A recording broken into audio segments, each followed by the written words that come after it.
বিনা প্রতিদ্বন্দ্বিতায় এটা জয়লাভ করেছি হচ্ছে বিষয়টা ওই রকম নয়। আমরা কিন্তু এটা সিপিএমের হাত থেকে আজকে ছিনিয়ে নিলাম।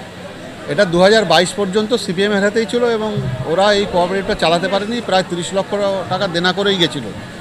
পরে আমরা একটা নমিনেটেড বোর্ড তৈরি করি, ওরা ছেড়ে চলে যাওয়া ব্যর্থ হওয়ার পরে সেই বোর্ড আজকে এই সংস্থাকে অত্যন্ত লাভজনক জায়গায় নিয়ে চলে এসছে। এবং অন্য যে কোঅপারেটিভ দুটোয় হার হয়েছে আমাদের, সেটা একটা বর্ণবেড়িয়া, একটা হচ্ছে শশাডাঙ্গা, আর একটা ডুমা।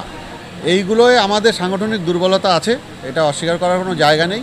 বর্ণবেড়িয়া কোঅপারেটিভে আমাদের কোনো ওখানে ভোটারই ছিল না, ওটা বলতে পারেন সিপিএমের একটা পৈতৃক সম্পত্তির মতো হয়ে গেছে।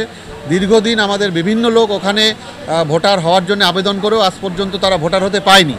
আমরা এইসব বিষয়গুলো সরকারিভাবে খতিয়ে দেখছি যে কারা ভোটার হতে চেয়েছিল, কত অ্যাপ্লিকেশন পেন্ডিং আছে, কারা কারা ভোটার হতে পারেনি, সেই প্রসেসে আমরা এখন আস্তে আস্তে এগোবো।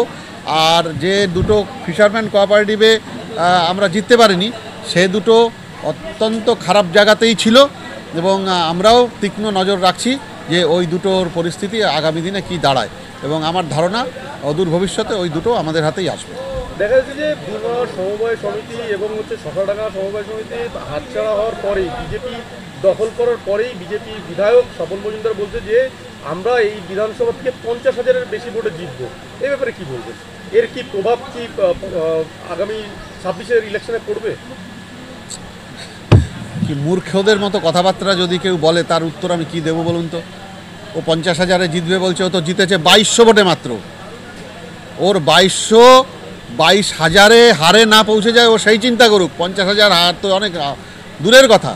বাংলার মানুষ মনে প্রাণে মমতা বন্দ্যোপাধ্যায়কে ভালোবাসে এবং গত 21 সালের যে ইলেকশানে আমাদের কিছু ভুল ত্রুটির কারণে ও কপালের জোরে জিতে গেছে, ও সংগঠনের দ্বারা জেতেনি। এবং সেই কপাল ওর এবার সাথ দেবে না, সেইটা আমি আজকে আপনাদের হলফ করে বলতে পারি। এবং ওখানে তৃণমূল কংগ্রেসের বিজয় পতাকা পথ করে 26 সালে উঠবে, এই আশা এবং এই কথা আজকের দিনে আপনাদের মাধ্যমে আমি দিয়ে দিতে চাই। আজকে যে বিনা প্রতিদ্বন্দ্বিতায় জিতলেন, এটা কি আগে সিপিএমের হাতে ছিল? সিপিএমের হাতে ছিল 22 সাল পর্যন্ত। সেখান থেকে আপনারা এবছর বিনা প্রতিদ্বন্দ্বিতায় জিতলেন। হ্যাঁ। আপনার নাম? আমি অভিজিৎ বিশ্বাস।